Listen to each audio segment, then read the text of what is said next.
Good evening, everybody. I'm Councillor Jeff Brooks, the leader of West Berkshire Council, and welcome to today's executive meeting. Before I go into apologies, I'd like to draw members' attention to our new magazine, the winter and autumn and winter edition, out today. And I think there are copies for members who may wish to take them away, put them in parish halls, parish councils and the like. Really good document. And a credit to our comms department. Tells residents an awful lot. So I'm plugging it tonight and hoping that it will be well received. I feel sure it will.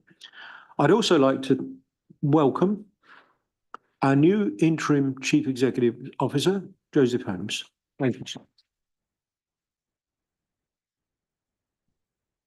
We weren't able to change the sign quickly enough. And unfortunately, you are still demoted to the Support Act for Ian Cottingham of Finances and Resources. But we're delighted that you've taken the post up. The staff have been made aware. On the announcement that's gone out from me, it does say we'll begin the process of electing a new member, a new CEO in the new year. It's just for the avoidance of doubt to the staff and to members of the public, it's likely to be more into the spring. So thank you, Joseph, and we look forward to working with you in that post. We wish Nigel Lynn well in his future endeavours. Members, again, before I come into apologies for absence, after item 3, so call it an item 3A, and given that the local plan, the inspector is likely to provide his ruling on that within days, and we will have to bring it to council quite probably at the end of November. So Denise Gaines at 3A, after declarations of interest, will read a short statement out to members, public, of where we stand on the issue. So I hope that isn't a debating paper, it is an update. I'm sure there will be a good debate on it when it comes to council, because of course the next steps would be to go out to consultation on the plan if he so directs. So I hope that's clear. So I'll start now, I'll start proper. Mr. Chiverton, apologies for absence, sir, please. Thank you, Chairman. We have received apologies from councillors Nigel Foote, Ross McKinnon, Joanne Stewart and David Marsh. Thank you very much. We have the minutes, members, on page 7 to 14. I'm sorry, Councillor Back. Councillor Abbs, on his way out, asked me to offer you his apology. I think he meant for non-attendance. You think for non-attendance? Okay. I'll read it whichever way I'd like to, I think. Okay. Thank you for that.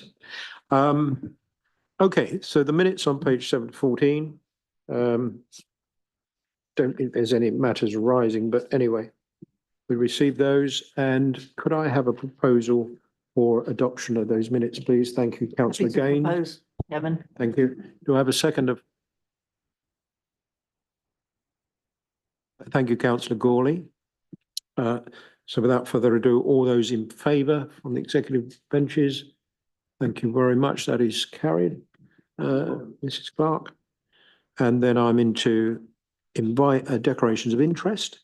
Are there any declarations of interest on the agenda tonight? And for the public to understand what we mean by this, if one of the councillors had a member of their family working at one of the care homes, for instance, that would be a declarable interest in what we are determining on that item tonight. I often think the public wonder what that is. Giving an example brings it to life a bit. All right, very good. No declaration of interest. I invite Councillor Denise Gaines to make a statement on the local plan, please. Thank you, Leader. On the 4th of May 2023, this Liberal Democrat administration inherited the last Conservative administration's flawed local plan. A flawed plan which had been submitted just weeks before the council elections, despite us imploring them to wait for the outcome of those elections before submitting it. Members of the public will recall that we plan to withdraw the plan, which we did in December 2023. This was rejected outright. We were directed by the then Conservative Minister, Lee Rowley, MP for the Department of Levelling Up, Housing and Communities, in a letter dated the 19th of December, to proceed to examination and support the inspector's process through to the conclusion. Or, quote, accordingly, the Secretary of State is exercising his power under Section 27 of the 2004 Act and directs the Council as follows. Per Section 27 2B, not to take any step to withdraw the plan from examination, and more specifically, to respond to the inspector's matters and issues, unquote. This Conservative local plan has now been through the inspection process and has its final 3 days of examination in the last few weeks. The inspector called for extra sites to be identified to meet housing needs to the end of the plan period. West Berkshire Council were required, within a short period of time, to identify extra sites. All these sites had to be deliverable within 5 years. The Housing and Economic Land Availability Assessment, which is the HELAR, was reviewed and 4 sites were identified which met this criterion. The inspector suggested that these additional housing numbers be brought forward, but make no mistake, this was not a suggestion, but a directive. I've been asked a number of times why we're not resisting these latest modifications and pushing back on this plan. We have been doing just that, and it's important for us to continue to make our residents aware of the objections we have continued to make. But whilst we are challenging this plan whenever possible, we've been directed to work with the inspector to conclude the inspection with proper speed. The examination process is still proceeding and is only completed once the final report is received from the inspector. The next phase of the examination is the public consultation. We will shortly be expected to vote at full council on approving the plan and its modifications for consultation to you, the residents of West Berkshire. You may well ask, what is the point of the consultation when we are being told that this is a version with its modifications that is the only way the local plan is going to be found sound? And that will be a very fair point. The die is cast, and we are having to go through a predetermined process. Quote, the above direction will remain in force until withdrawn by the Secretary of State. Should a significant delay occur to progressing the examination, or should you fail to comply with the directions in this letter, the letter I mentioned earlier, I will consider taking further intervention action to ensure that an up-to-date local plan is in place, unquote. We'll continue to state that the plan is not right for West Berkshire. The policies developed within are sound, no doubt about that.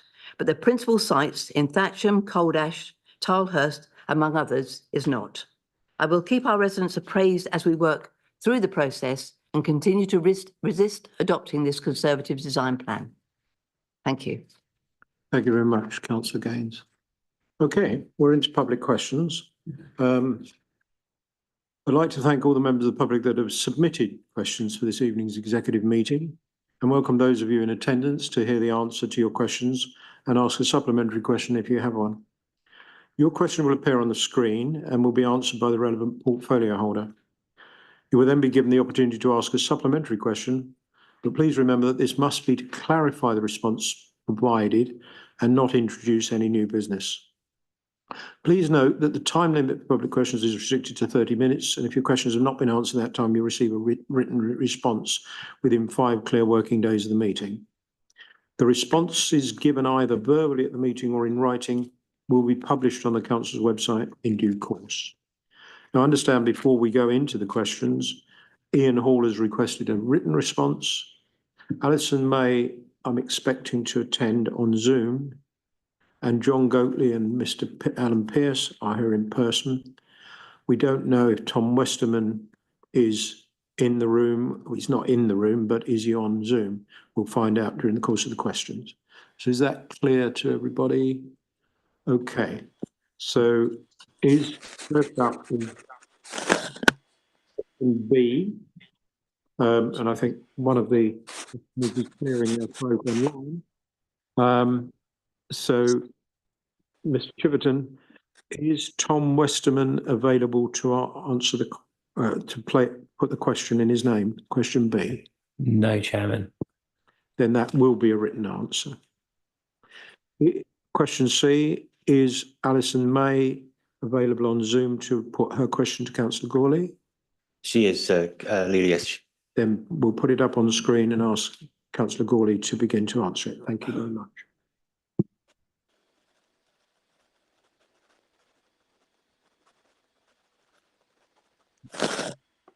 We'll wait for it to come up on screen if we may.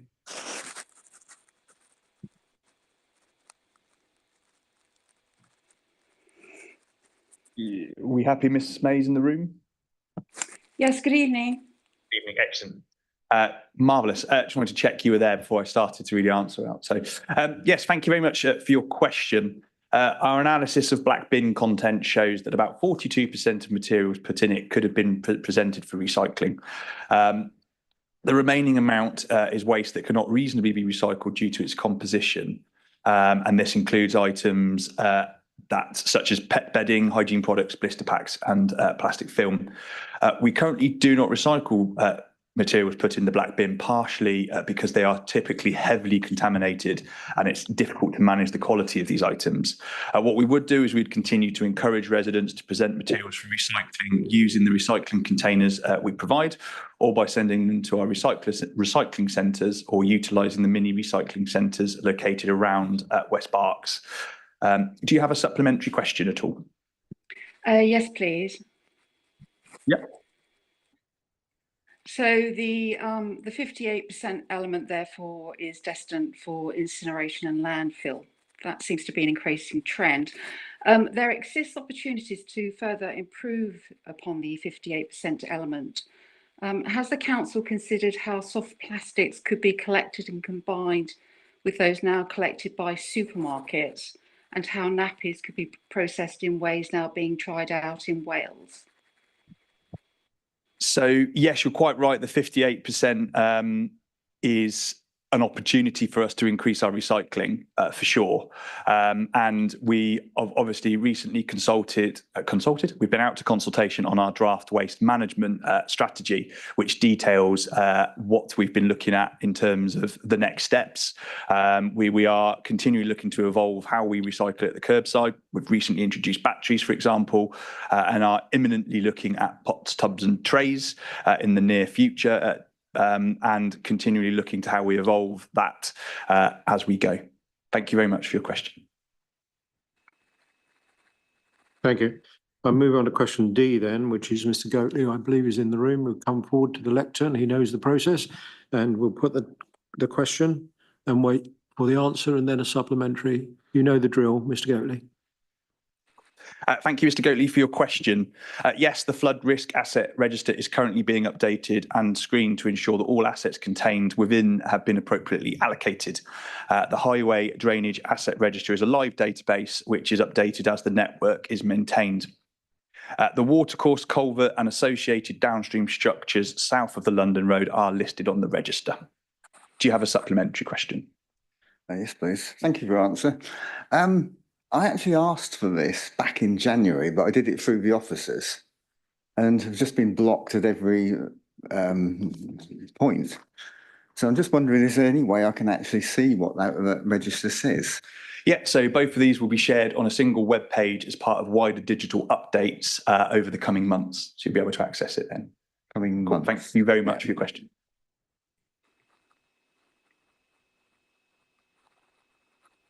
The next one up is question E. The portfolio holder is away, but I'm going to answer it because I really don't like us not answering a question that's put to a portfolio holder who happens to be away. May not be fleet of foot enough to answer the supplementary. I'll do what I can. But I can tell you, Mr. Pearce, that the cost to bring back football back to Faraday Road, and I am so pleased that we are going to do it, and the Newbury Football Club will play their first game on Saturday. Sorry for the plug, but I'm going to take advantage of the ability to give the plug. But since November 2023, including costs and commitments to date, are as follows. There are a few of them. Preparation of the football pitch and the surrounding grounds, including the ball catch fencing, £79,500. Installation of previously supplied changing rooms, clubhouse and toilet facilities, changing rooms, clubhouse and toilet facilities, which I saw this afternoon, and they are fit for purpose, they're suitable, £58,500. There's a covered stand there, which takes around about 48 spectators, give or take, because of wheelchair access, £17,000. Portable and movable floodlighting, there are 8 of them, and that allows training, £5,000. Porta cabin connection to utilities, so that is water, there's light, electricity, £17,000. Security fencing and pitch side spectator barriers, which are all around there to keep the spectators away from the pitch, £16,600. Short-term hire of Portaloo for public use, which we probably will be able to take out very, very quickly, £485. Plumbing, so that's outside of the utilities, £27,500. And provision of electrical connections, once the utilities are in place, £23,700, therefore a total of £395,000. That's our commitment to the footballers of Newbury, through the Football Community Group and to Newbury FC. Do you have a supplementary? Yeah.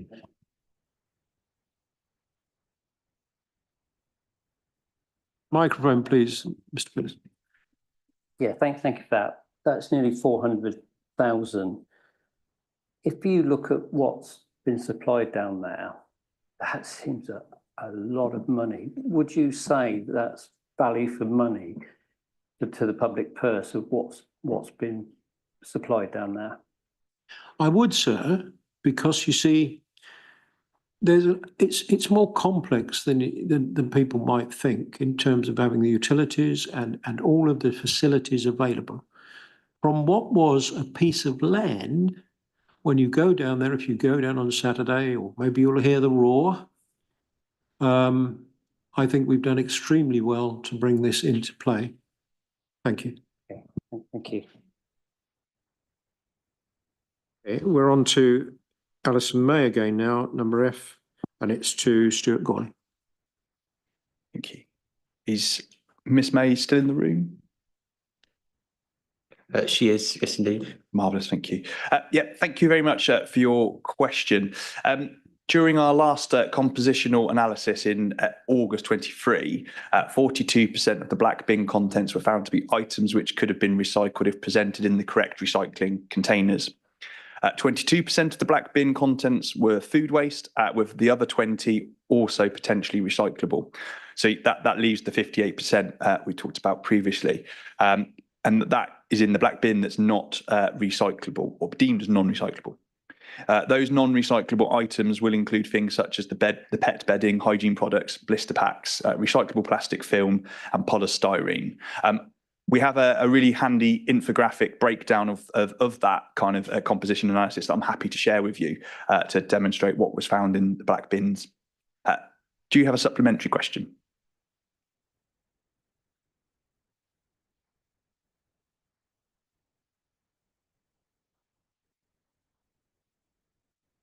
Miss May, are you able to unmute?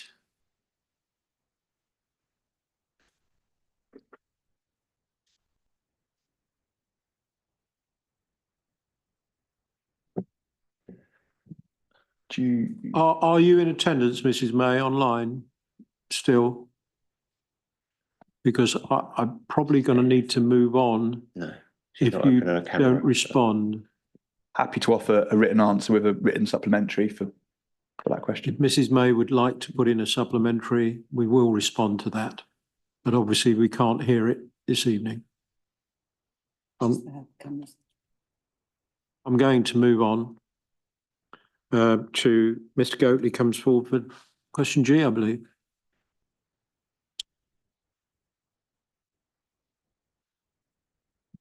Thank you for your question, Mr. Goatley. So the Bond Riverside Estate, formerly the London Road Industrial Estate, is under review and exploration by the council, with potential regeneration being phased and involving work with individual leaseholders and other interested parties. So a single EIA may not be appropriate. However, where leaseholders working with the council as freeholder wish to bring about significant change on their lease plots involving a planning application, such applications will require to be accompanied by all relevant surveys, including environmental, to demonstrate how proposals meet all policy requirements. Do you have a supplementary? Yes, please. Thank you for that answer. A little bit confused by it, in that if it's the council's land and they're regenerating it, it would be the council that would do the environmental impact assessment. And that's required for any development over 1 hectare, I believe, in this case. You've used up 980 square metres, which is almost a hectare on the junction without an EIA, which was a development to go into the regeneration. That leaves you 20 square metres, which isn't going to build anything. So my view would be, and I hope you'd agree with me, that an EIA is essential before anything happens. Well, you've just given a view rather than asked a question. Well, I'm asking the question, is it right? Am I right in that my thinking is that it's 1 hectare is the limit that it starts at development, and it's all one project. The junction was to provide entrance to the London Road Industrial Estate. So development is going to be phased, Mr. Goatley. So as and when applications come forward, the relevant surveys, as I said, including our environmental, will be undertaken. Thank you. Thank you. And then I don't know if Mrs. May has come back into view, Stephen, for this question H. She appears to be just no longer on the Zoom. She didn't have a camera on, but she's now left the Zoom. It would appear, yes. I think we're going to have to then do a written answer. Yeah, happy to do that. Mr. Goatley, you're back up, sir, for question I in your name. Thank you for this question as well, Mr. Goatley. The answer is yes, there is. Do you have a supplementary? In that case, you'll be delighted to know I don't. Grateful for those questions from the public. A shame that Mrs. May seemed to go offline, but all questions will get answers, be they written or they've had them this evening. Thank you, members. I'm back to the main agenda then, and petitions. Mr. Chiverton, have there been any petitions to be received, sir?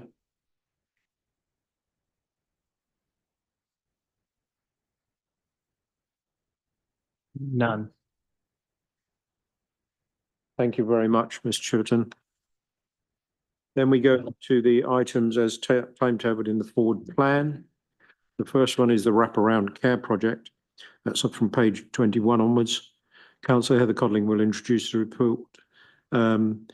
It's for our members here, the executive members, to note only. We won't be voting on the item, but I invite Councillor Codling to introduce it, please. Thank you, Leader. Yes, I'm pleased to bring this to Executive's attention. Government proposed that by 2026, all parents and carers of primary school age children were to have access to wraparound care. Yes, that is the same as breakfast and after school clubs. Due to the excellent relationship West Berkshire has with our local schools and teams across the council, we were able to arrange our bid quickly and have been allocated the full funding for this project by the DfE. The speed with which we've been able to get things done means we are quite a long way ahead of some of our neighbouring authorities. This has been a collaborative project between local authorities, schools and private providers. The expectation is that wraparound childcare will be self-sustaining by September 2026. The wraparound care that is being rolled out is a mixture of additional places in schools where it already existed and extending the hours, with places being offered from 8 a.m. until 6 p.m, and in some cases starting as early as 7:30 a.m. It means that these schools who want to start a new provision as well do so without financial risk in the initial stages. This project has already created 100 new places and a further 60 expansion places. All the schools taking part are offering places to children with SEN, and we are discussing further opportunities with our special schools. So if I was a parent needing to actually be able to return to work full time or just to work some extra hours, this may make the difference to their life, having this extra provision, and it will go a long way to them being assured their child is in good hands in a familiar setting whilst they're working hard. I recommend this. Thank you. Thank you. So you're recommending we note the item. The actual recommendation for the executive to understand the delivery plan and process for distributing these funds. Are there any other comments from the executive members? And across the chamber, Councillor Bowick to begin. Thank you, Leader. And thank you, Councillor Codling. I'm very pleased to read about the extension of this service, this provision. I have a question about for understanding, really. Grant money will kick this off, and then at some point it's going to be, you said self-sustainable. The document talks about self-financing and then sustainability will be achieved. What does that mean? That parents are going to have to pay, or is the money generated elsewhere? Is it charitable? Could you explain more? Yeah, parents will be paying anyway. This is to help get it set up, employ staff, training, do the promotion, and actually start. And it also funds a post for that period up until 26 for somebody to help the schools arrange all that. Okay. So that funding will run out and parents will be paying anyway, but they'll have to buy extra kit. We may have to put extra provision into the schools to help with this. Does that answer your question? Yeah, thanks. So I understand. Did you indicate, Councillor Wollaston? I did, Chairman, but it's been answered already. Thank you. Thank you very much. Councillor Coleman. Thank you, Leader, and thank you, Councillor Codling, for the update about this. When I took over as Chairman of Scrutiny Commission last May, this was on our long list of issues to potentially scrutinise. Do you have any view on when it might be useful for Scrutiny Commission to look at this in terms of lessons learnt from the initial phase before we go forward longer term?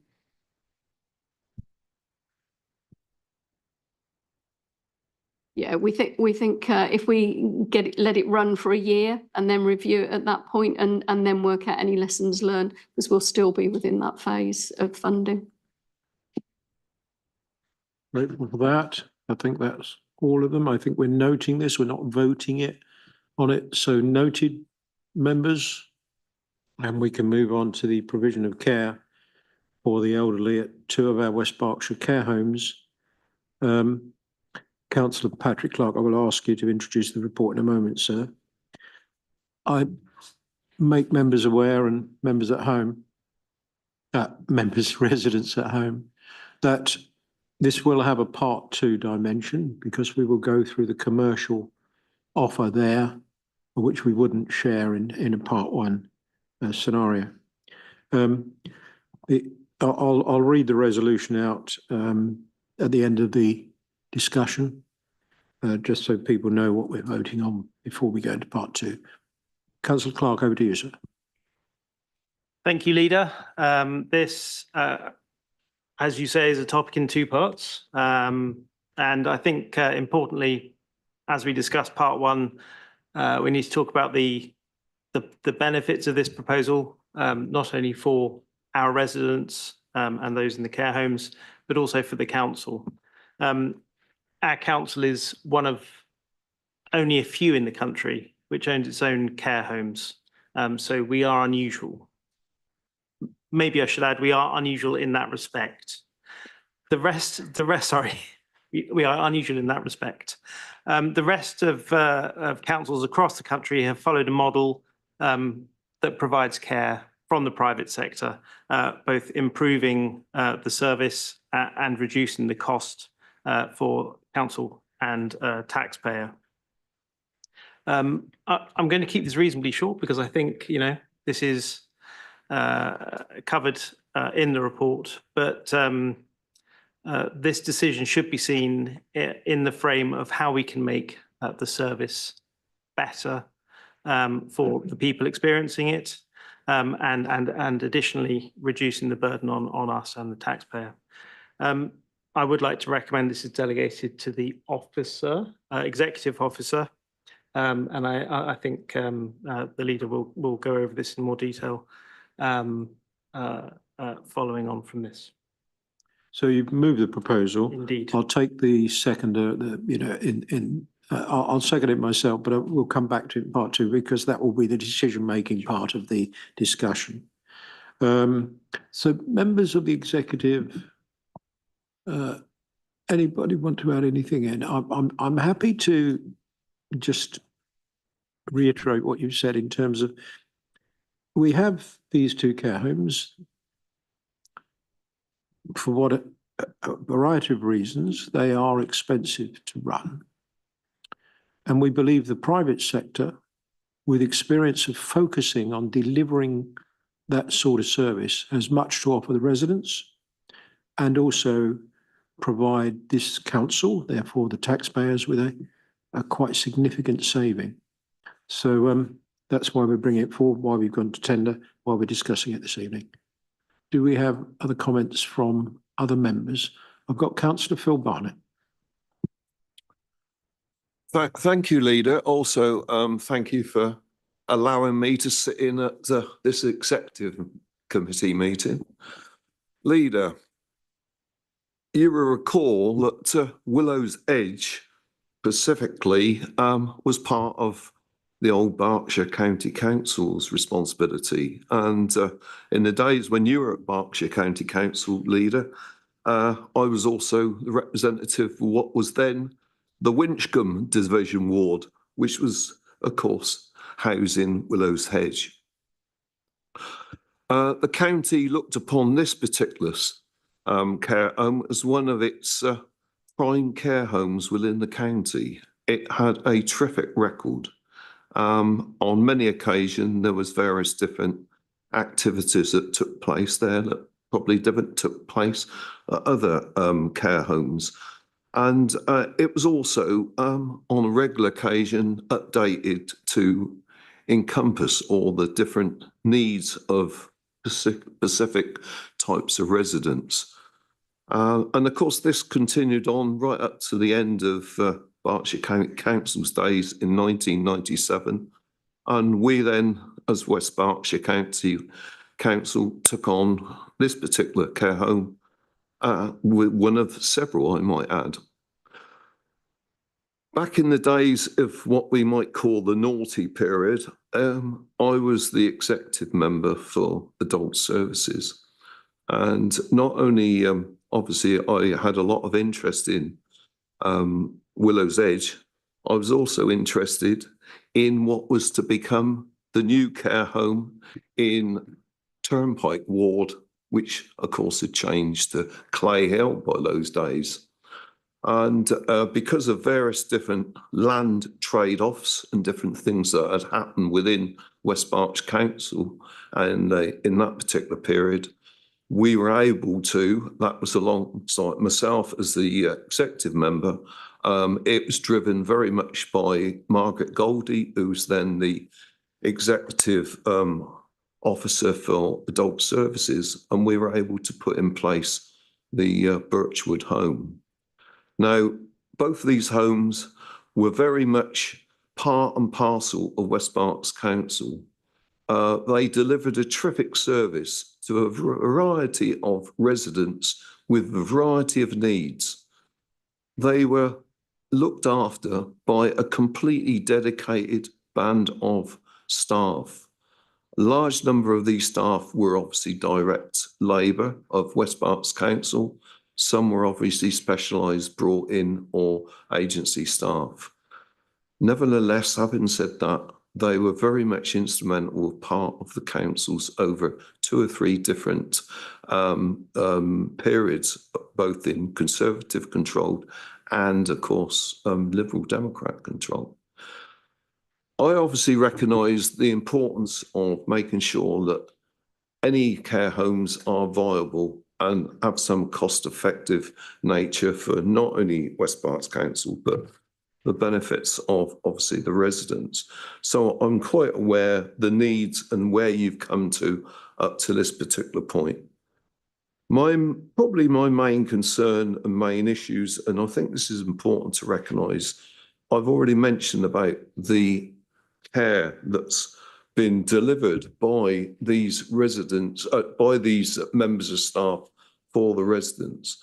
And all I would say is, and I would hope this is a serious consideration when the council is awarding a contract of these care homes, consideration to many well dedicated and some staff that have actually been looking after residents in these care homes for a long period of time. So can I make sure that that is taken on board, Leader? Okay, and the executive member for adult services. Thank you, Councillor Clark. I'm very grateful for that, Councillor Barnett, and your experience is vast in this area, going back many years. I don't want anybody to think that these care homes are not doing a good job now. They're doing an excellent job, absolutely excellent job. The staff are doing a great job. There has been real pressure on budgets because of the number of agency workers we have had to take on to supplement our permanent staff in these homes, and that has been very expensive. The provider, which we're not going to go into in detail now, is one of great experience of transferring staff and taking over homes. And I hope the staff will 2P, that's transfer under protected employment rights, to the new provider, Councillor Barnett, to give them that certainty of employment and also the ongoing seamless nature of the care, Councillor Barnett. You may want to add something, Councillor Clark. Thank you, Leader. Yes, and thank you for pointing that out, Councillor Barnett. It's incredibly important to note that we are considering staff in the care homes and have spent a lot of time already talking to the staff and ensuring that any transfer from the council to the care home provider looks after the staff who are there currently. This is very important to us. Thank you. Other members wish to contribute or ask questions? We'll pick it up again in part 2. Sorry to interrupt you, Leader. Councillor Alan Macrow is on Zoom, has raised his hand. Excellent. I'll call him in. Councillor Macrow, can you hear us?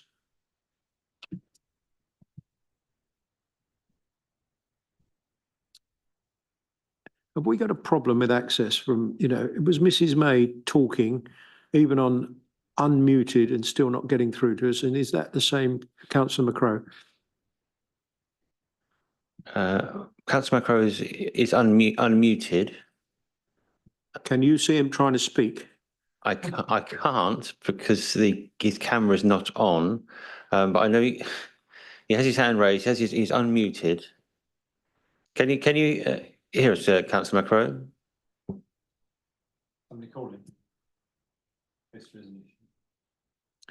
Okay. If he stays on and he has that question in part 2, with the problems we have, time and time again, by remote attendance, I wonder how on earth we could go back. There could be a white paper coming out about remote attendance at council meetings from councillors with potentially remote voting, with this clunky blooming service that we find time and time again. So, Councillor Macrow, I was padding it out there to see if you might be able to get online. I'm going to have to move on. Thank you, Sam. Thank you, Sam, for that. I don't think we've got anything further to discuss in part 1 on this item, so I'm going to move on to the next item. But before I do, for the people at home, in part two, we will delegate authority for the contract to be let to the provider that we have established is appropriate through the tender process. I'm now introducing the medium-term financial strategy and revenue budget planning, including the consultation we intend to embark on next week. May I introduce Councillor Cottingham to introduce the report, please? Thank you very much, Leader. Yes, so the purpose of this report is to set the scene, the context for the public consultation with the objective of us setting a balanced budget for 25-26. As we're well aware, costs continue to exceed the rates of which we were able to increase our own revenues, i.e. council tax. We've seen significant increases in children's social care due to the complexity of demand, also home to school transport and regarding SEND children as well. Also increased rising cost and demand in adult social care, as we've just discussed previously, and a surge in homelessness. We've got growing pressure on the dedicated schools grant, and a little bit under the radar is really the pressure which we're facing there. We actually have to service the debt which we're having to borrow, which goes into the DSG. So the actual interest which we're paying along with the MRP goes into our revenue accounts. MRP, sir. MRP. Sorry, yeah. Sorry. It's yes, minimum revenue protection, isn't it? Provision. So basically it's repaying the capital back on the sum which we're borrowing to service the debt. The latest projection for the current financial year, 24-25, is showing a £2 million overspend, which results in our reserves remaining static at just around about 4 million. We did have the plan of returning 1.9 million, but in fact, we're actually going to be remaining static at 4 million. The target for this financial year, 24-25, was to deliver £14.5 million worth of savings. That is the largest in West Berkshire Council's history. The projected delivery as of November is 86%. So we're on track. There's a little bit more to be done. But as we know, with the low level reserves, there is, as we talked about, constant risk of requiring exceptional financial support.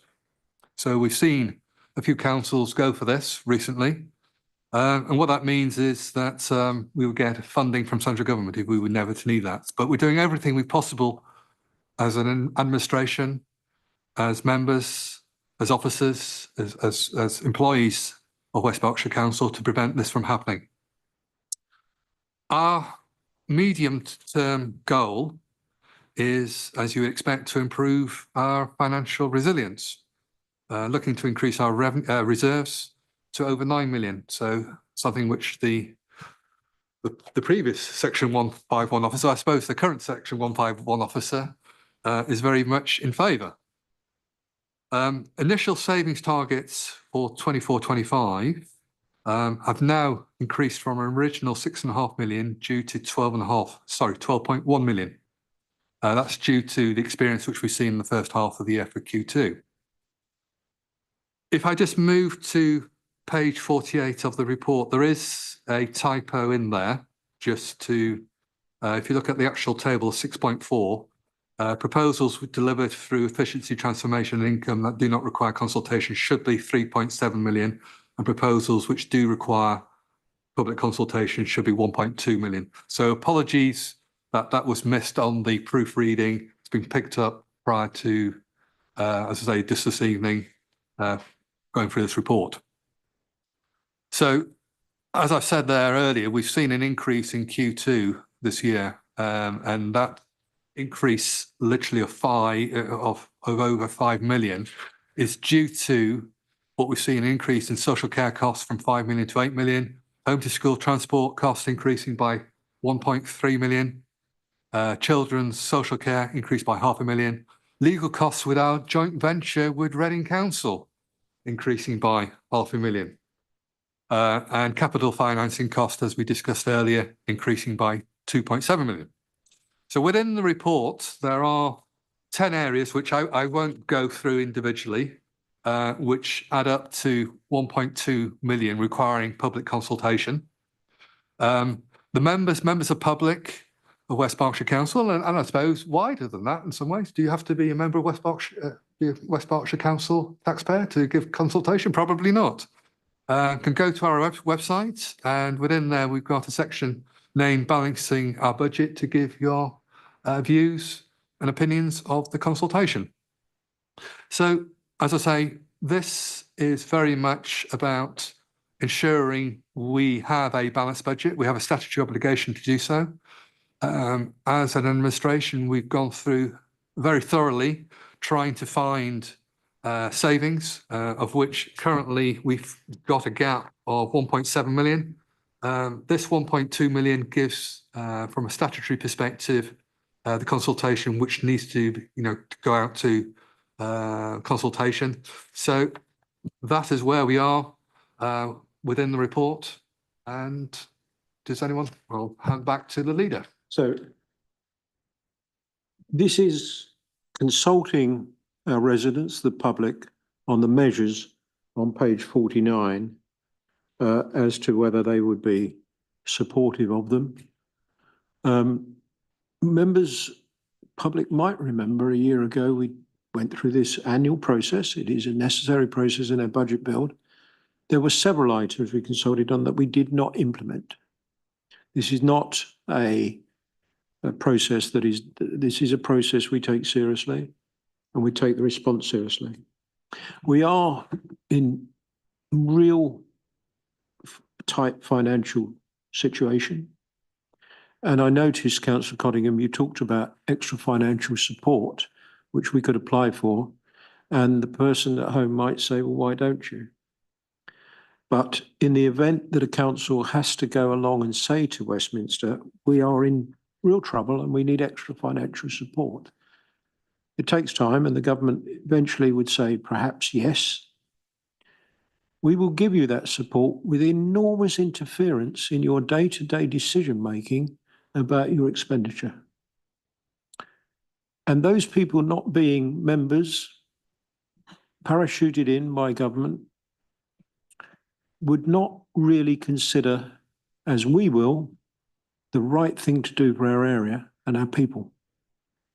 So that is why councils up and down the country are looking to avoid that measure and the measure beyond it, which is effectively to say we can't pay our bills. We are not at that stage, and these measures are designed to help us not get to that stage. So I just wanted to add that in before I open it up to other members to comment, question. Have I got any other comments from members of the executive on this matter? Can I go across to other members in the chamber? Councillor Culver. Thank you. Just a point on what you just said, Leader. I think it's the case if we ask for extra money, we would have to pay it back as well, which is not particularly helpful to us. Well, you always have to pay money back if it's extra financial support like that. It's a loan, but it's also, I'm not sure, Mr. Holmes may know this, that actually those who come in to help you manage how you spend it, you pay for them as well, I believe. So all of a sudden, you are paying some very significant day-to-day costs, the extra money you held your hand out for. Yeah. It's to be avoided. Okay. Councillor Culver. Thank you. Just to make the point, I want to speak specifically, if I may, about the Downs School sports hall. So I have talked this week to senior members of the school and also to the officer who's dealing with this particular matter. It transpires that the school received a phone call about 3 weeks ago to inform them this would be part of the consultation. So they weren't actually consulted as such. I think this is highly unfortunate, bearing in mind what happened with the school recently with the clawback. So they are quite disappointed that there was no consultation or background explanation about the thinking behind this. I have gone back to the officer about the impact assessment for the school. It says that people already have to drive. So if we were to close that provision, people would have to drive somewhere else, so there would be no difference. But in actual fact, there are people in 639 houses in Compton who are within walking distance. So the officer has acknowledged that and said that that will be corrected in the impact. Just as a point of information, there's going to be an extra potentially 200 houses in Compton as well. So that's actually going to go up to 839 houses. So I would anticipate that there will actually be greater use of that facility in the future, which we ought to take into account. The impact study mentions an outreach programme as a potential alternative, but it doesn't give any detail about what that might entail. So if that could be fleshed out ahead of the public consultation, I think that would be useful, because then people will know, what are we comparing? The closing down of our involvement in the centre, but an outreach programme instead. And if people knew what that entailed, potentially they might be inclined to say, okay, that sounds like a good deal. And the final point, Leader, if I may, my understanding from the school, this impact study was written in March. And my understanding from the school is that after that date, there were still discussions between the council and the school about the sports hall refurb, which has got planning permission, going ahead. So to the school, it's confusing why those discussions continued, even though we'd already done this impact assessment and decided that we were potentially looking at us pulling out of the everyone active contract for this particular provision. Thank you. I think before I bring Councillor Cottingham back, I certainly had intended that the school be, that we discuss this with the school before this evening. It seems not to have happened, and I'll look into that. The building, of course, won't be pulled down. Let's be clear about that. The physical estate will still be there for the school to take advantage of. It is about the usage as a sports centre that has led us to look at this. What I don't want to do is have the consultation this evening. I want to, it will be 6 weeks. You'll remember I've said to that school, let's talk anytime. And if this is a reason for us to meet, we'll meet with them. So I'm sorry we don't appear to manage to talk to the school ahead of tonight. That's regrettable. Yeah. Just a quick unless I've missed some reach out to them and they didn't respond. I'm not going to get too drawn into that. I'm giving you an assurance. Yeah. Put your mic, turn your mic off a moment if you won't mind. I'm giving you an assurance that we will talk to the school if they want to talk to us and look at the overall usage of it. Please come back now. Thank you, Leader. Just a very quick point of information. It's not only the £30,000 that would be saved by not being part of this contract anymore, it's the capital investment. So you're quite right, the building won't be pulled down, but essential capital investment will not be going ahead, which the school had anticipated would happen because of the planning permission, which has been a long-term plan. Thank you, Leader. We will look at it very thoroughly. Okay. Thank you for that. Do we have any other comments on this consultation and this MTFS and revenue budget planning paper? Then I am moving. Councillor Berwick, did you want to come in? We're able to talk now and ask questions to the whole thing? Yes, please. Thank you. Thank you. Yeah, just on that particular point that Councillor Culver raised, I completely agree that and I think we support this approach to save the money rather than to call for help. Particularly on Downlands, it's not just the school, Leader, it's the community as well. And it feels a bit like this is Newbury, residents outside of Newbury and Thatcham have kind of been a bit forgotten about. I'm sure that's that would be disappointing if it was actually the case. I can't understand why members here this evening can't tell us what the alternative is going to be. Well, Mr. Cottingham, Councillor Cottingham may want to come back further. It's my understanding that the facility is really not used much at all. I'm being prompted over there that we have two members of the public who use the facility, 2 members of the public. So that prompts us to say, is that the right? Well, what's the usage though, Leader? That's the right facility to use. Councillor Cottingham will come back in a moment on that. The point about Newbury centric, I do know we're investing in the Cotswold Sports Centre. So I don't think we're talking with Newbury centric in terms of Everyone Active and the culture and leisure offering. But I'll bring Councillor Gaines in. We're definitely not Newbury centric, Leader, and we've just agreed a dance hall in Hungerford at the Hungerford Sports Centre. So that's definitely not in Newbury. Thank you. You had other points. Yeah. Did you? Okay, Yeah. Councillor Cottingham. Thank you, yeah. So when we looked at the numbers, as Chair in detail, we were told that we have 2 members of the public using this facility. So Two members. Two members of the public, 2 people use this facility. So we're looking at get a cost saving of 30k.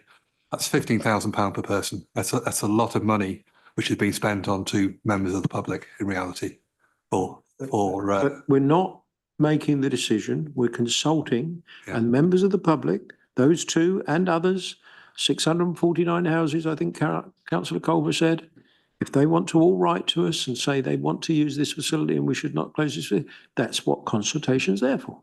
And coming back to when the consultation was done, it wasn't done in March 23. This is when the document template was created. It's a bit of a red herring having March 23. If you look further down in the detail, the date of assessment hasn't been put into the document. So that will be completed. So Jessica Harrison completed, but didn't put the date in which she completed the assessment. So it's likely it was October. Yeah. That's a couple of weeks. I'm staying with Councillor Bowick at the moment. I'll bring you back later. You had other points, I think. I do, but before I leave this one, my concern really is around our rural communities. That's the point of my question. And what's been discussed the last few minutes is quite revealing when you talk about Newbury, Thatcham, Cotswold, Hungerford. They're not rural communities. 640 homes is a rural community. We are. You don't need to come back. I'm just going to make the point that our rural communities are very poorly served when it compared with our more urban areas, our suburban areas. Okay, I hear you. That you heard me in this room just over a week ago talk about pop-up libraries in our rural areas. So hang on. So, you know, let's remember the things we are trying to do for the rural communities, the rural business forum, etc. Do you want to go on to the next one? Yes. Thank you. Yes. Could you amplify a bit the proposal to invite Band G and H properties to donate to a council-led charity? I'm struggling to understand what that is really. Yeah, so this is an idea which we've taken from a Conservative-led authority, Westminster. So they've done this, and so what happens is that this particular band of council tax, they give them the opportunity for people who are paying council tax with these bandings to actually donate money to their local authority, which they've done so. And I think how much is Westminster? 300 to 400k. £300,000 to £400,000, which Westminster have accrued. So we're not averse to taking great ideas from whatever political authority. So yeah, this is a Conservative-led initiative in Westminster. Westminster, West Berkshire, kind of different, aren't they? Yes, but let's see how we go with it. I have more. Yeah. So will this money then supplement the council budget?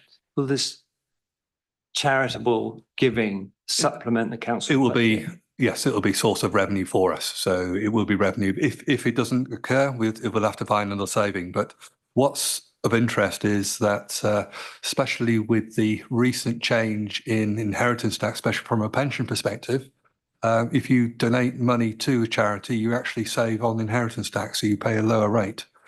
We have received bequests, legacies from people into our coffers.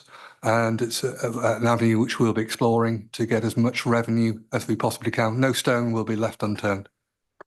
So far better to give money to your local authority than going into central government. You have greater chance of knowing what it's going to be spent on. Is that far better to give than receive? Is that the phrase? Thank you. And why then restrict it only to G&H properties, that prospect? Because I'm sure there are people, I mean, lots of people living in relatively modest homes give to charity. I think initially we're just targeting these two council tax bands and see how it goes, just as initial trial. Thank you. And just an observation here. You know, we've heard this evening about £400,000 being spent on the on Faraday Road, and you are doing everything you can to continue to remove the green bin charge. I don't know why you're committed to foregoing £1.5 million a year, at the same time asking people to give money to support. You're straying into other areas now, and I think it's also important, and you've still got the floor. Just let me make a comment. People at home, again, don't see the difference between capital, so projects that you build like Faraday Road, and revenue, your day-to-day expenditure. You know, as well as I do, that we are able to borrow. We do have SIL money. We have other money comes in, which enables us to do those projects. And so on one hand, people say, well, you are tight on finances, but you seem to be able to find money over there. It's different money, and it's very hard to explain that to people at home, and you know that, and I know that. So back to you.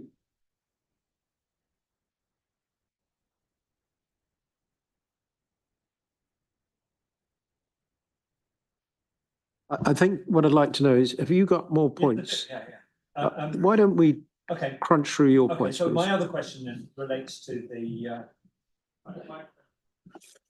Thank you. Yeah, this the suggestion that I'm not really quite sure if to offer about 1/3 of dog and litter bins by working with town and parish councils. That's not a very clear statement.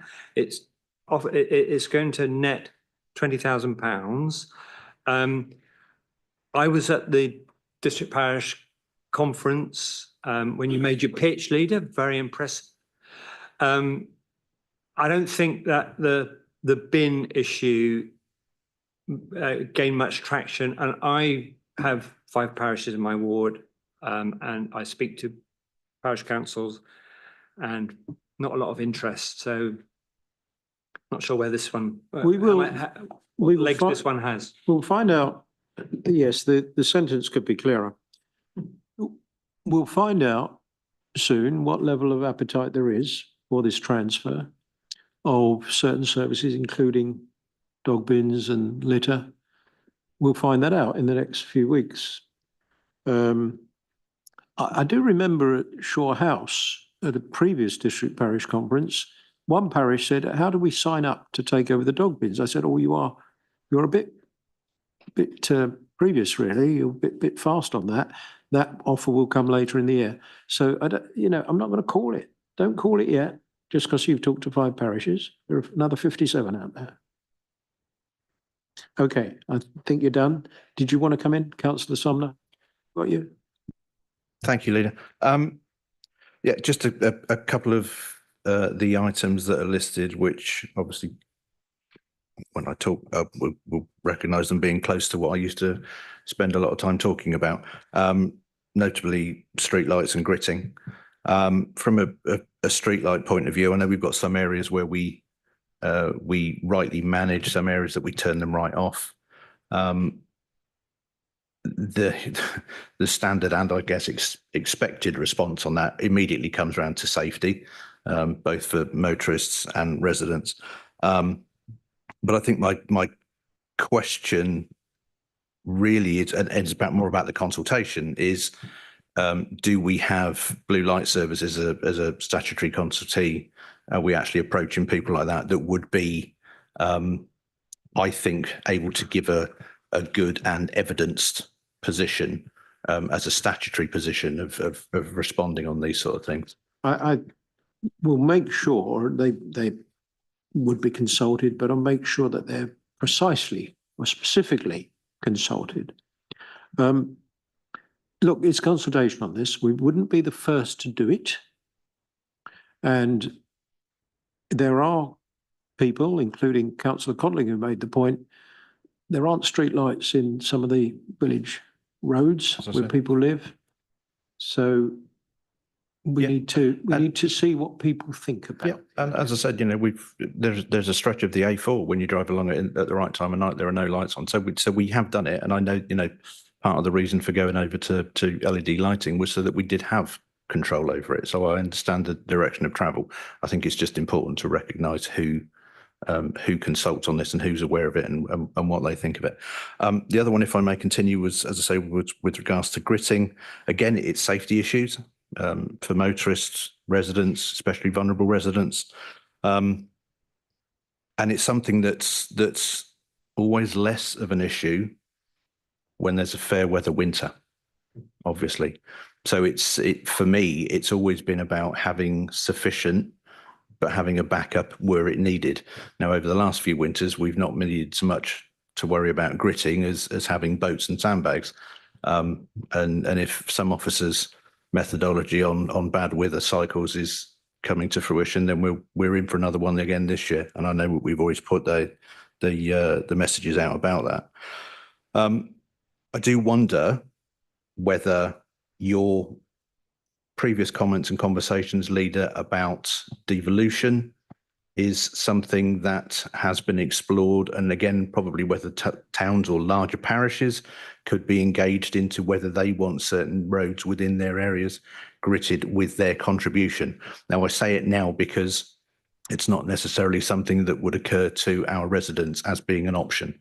But I don't know whether there is anything legally that we need to look out for, or whether actually it is something that we could add to that devolution conversation to make sure that there is something that could be taken forward there. Wouldn't be all of them, we know that. Some of them are considerably larger than others, and therefore they maybe are interested. Some areas are considerably flatter than areas, and therefore probably wouldn't be interested. But just there for conversation, I think. I think we'll note the point, and we'll go and look at it. I'll bring Councillor Gawley in a moment.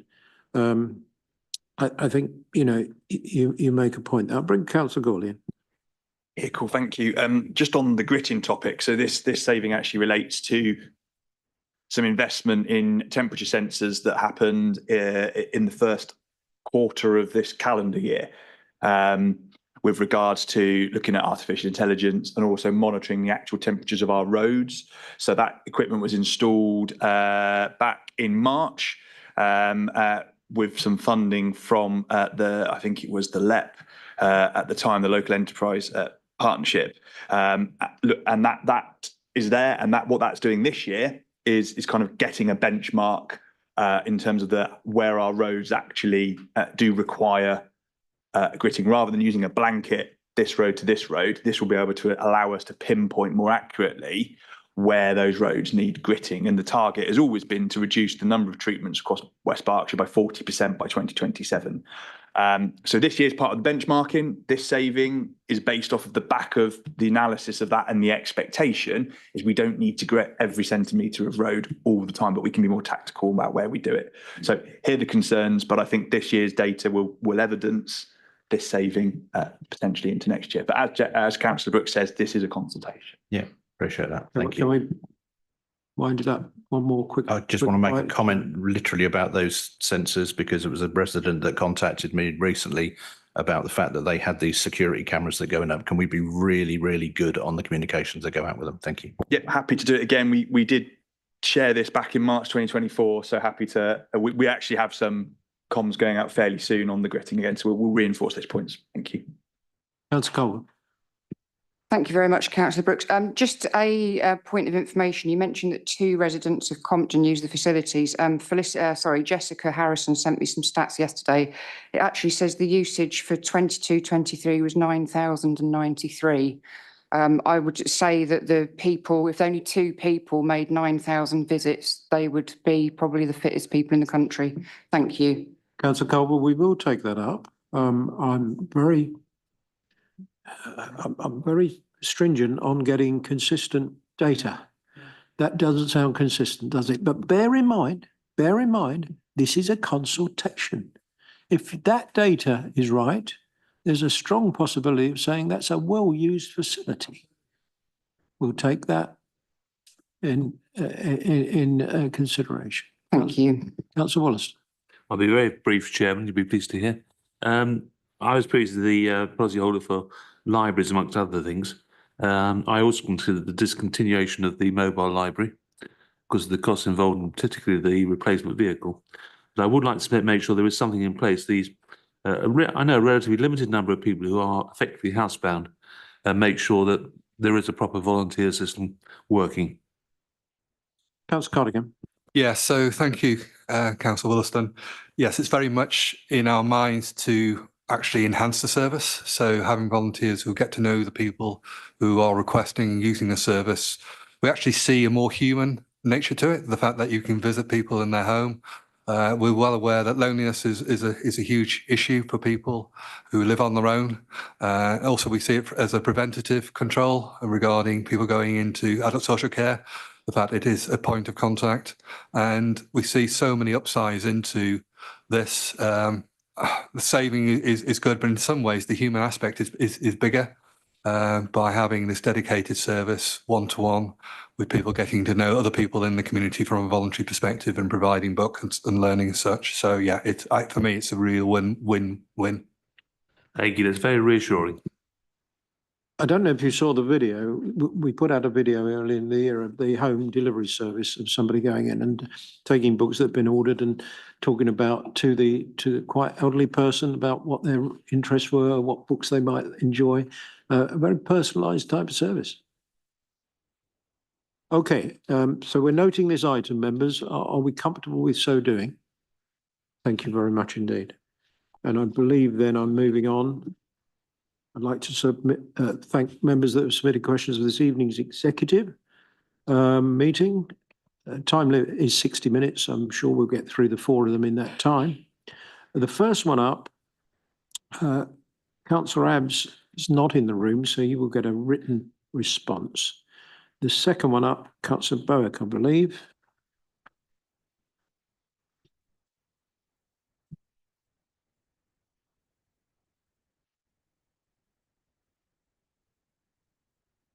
Okay.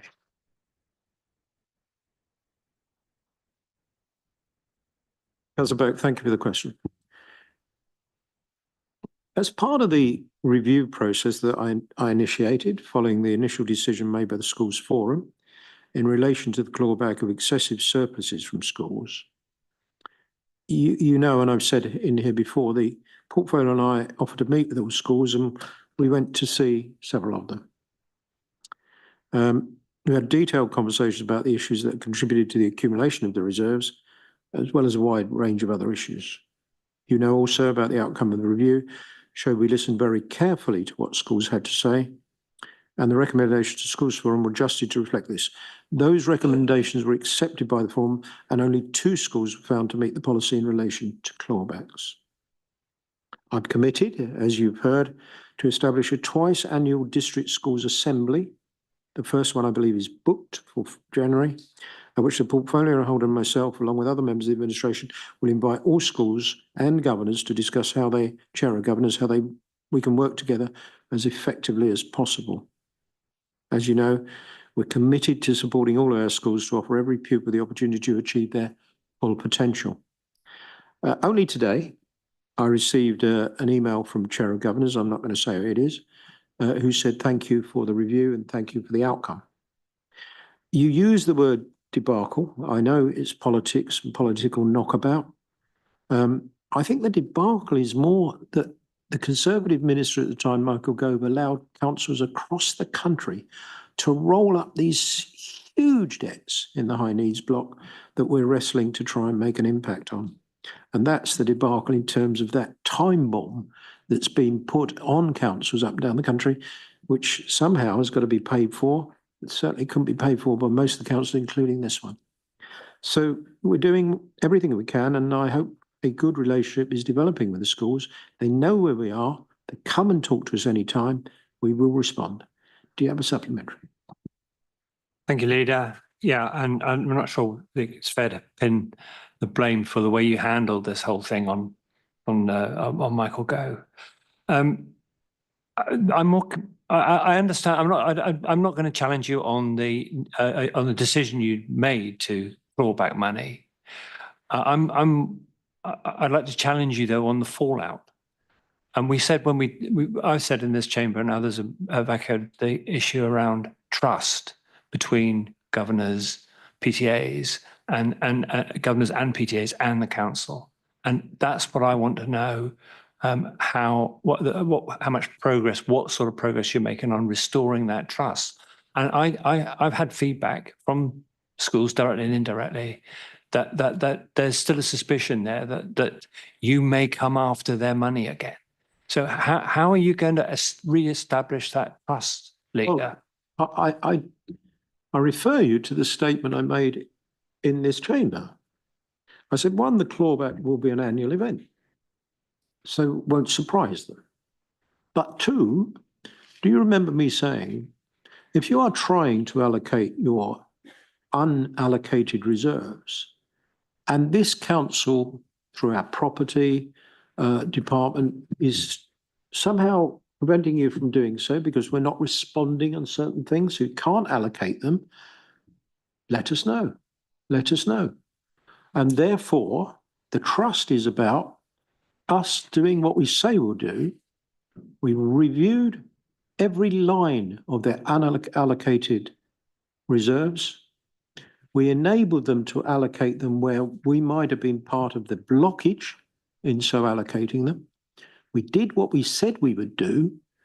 And although initially, I think it was up to 9, 10, 11 schools possibly could have had a clawback, only 2 did. I like to think the schools, and I talk to schools, I see them, Heather Codling talks to schools, understand we did the right thing. Now, again, I have said in this, because I don't like ducking issues, I've said in this chamber, we will make sure the process of clawback is fully understood before we begin the process this coming year. That's the assurance I give. Thank you. We have another one from you, sir, to Heather Codling. Councillor Bowick to Heather Codling. Thank you for your question, Councillor Bowick.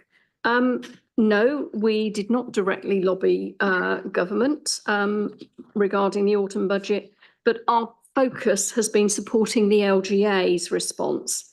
And they have an excellent document, which you can find on their website. We're a stronger voice within that, as a larger group. This LGA document sets out very clearly the issues faced in trying to meet the needs of all children, young people and their families. Do you have a supplementary question? I do. I'm disappointed that you didn't take the opportunity that you have to lobby government directly. You could have done that as well as engaging with the LGA, which I applaud, by the way. That's a good way forward, but you could also have lobbied government. Did you think about asking the Right Honourable Lee Dillon MP to speak to ministers about, because this is not just a local West Berkshire issue. Maybe he was too busy chasing non-issues like seeking cheap travel for seniors on the 1608 out of Paddington. Okay, so I'll bring you back in a second. I'm puzzled, though, that you seem to think council might anticipate from newspaper speculation what the Chancellor might do in the budget, and then write to the Chancellor, whether it be through the MP or this council, and say, we think you're thinking about this, please don't do it. It's a mockery, really, if you think about that. Councillor Codling.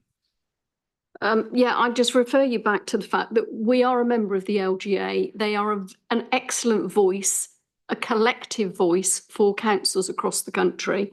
And yet, individually, I have spoken to Lee Dillon, our MP, informally, and he knows how much pressure there is on schools. We talk about these things regularly. And then we have a final one here from Councillor Boak to Councillor Pemberton. Councillor Boak, thank you for your question. Antisocial behaviour case reviews can be requested if at least 3 reports from one person within a 6-month period have been reported to agencies, the problem is ongoing, and there has been either no or an inadequate response from the agencies. Persistence of the antisocial behaviour, harm and potential harm, and the adequacy of any response will be considered. If an antisocial behaviour case review is called, the needs and support for the victim will be discussed at the review panel.